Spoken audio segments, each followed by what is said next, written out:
Friends, you may be having different WhatsApp groups.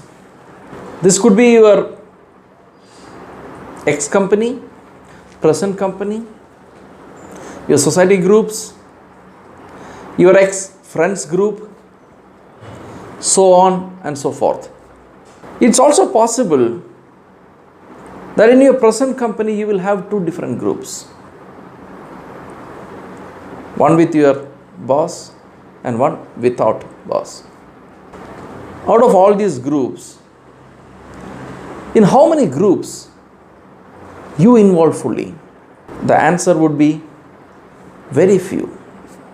I can also count on you that most of these groups you continue because of certain compulsions, and you cannot come out of these groups so easily because the other members of the groups may label you as non-cooperative, not social, not a team player,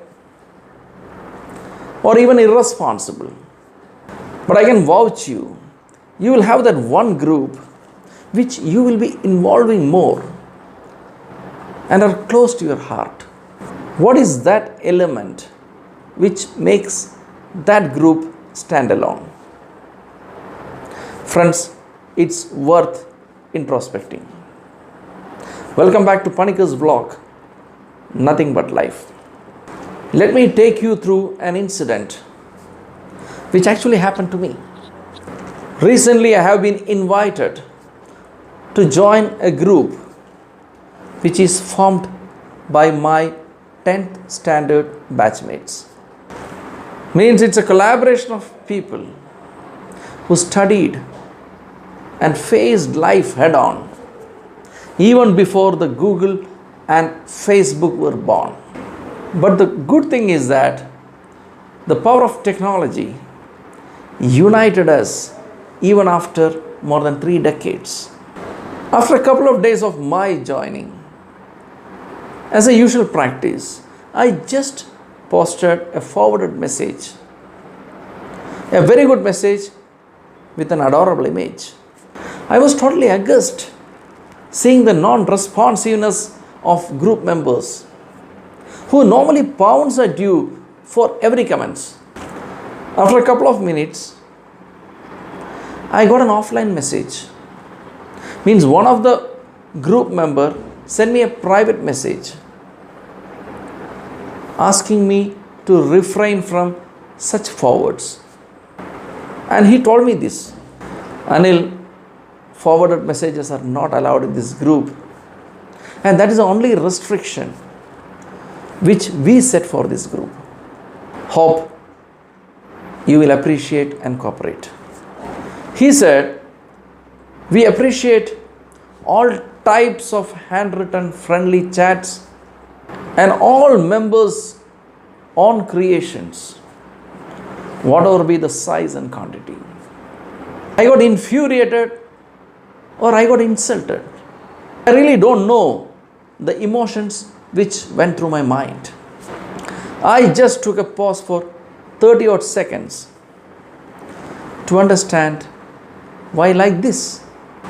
Then I realized, if this group has to be unique, if this group has to pass the purpose it is formed, if this group has to win hearts, then it should be like this. That moment I realized this is the group which is going to be everlasting in my WhatsApp Wonderbox. Somewhere someone said WhatsApp groups are the evils of our times and it is a bane of our society life. Friends, I don't agree to this. WhatsApp can be Boon or Bane. Choice is ours. I classify WhatsApp groups into 2 categories. 1, content linked, and 2, people linked. Content linked.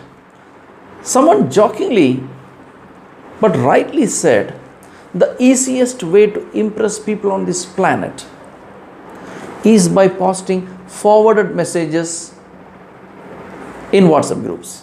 Study reveals that if you have a group of 100 plus members, then you will be getting an average of 300 plus messages daily, short and big messages put together.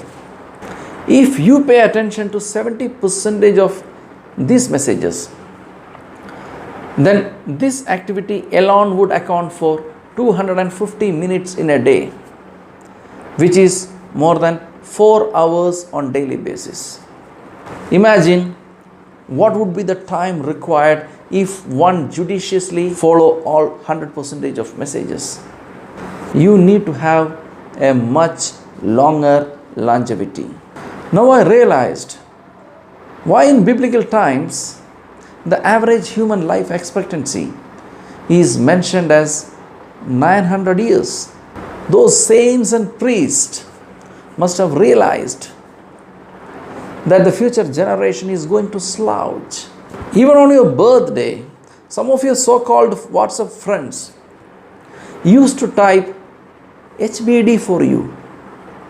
I never knew actually what was HBD. Then later I realized it was an acronym of Happy Birthday.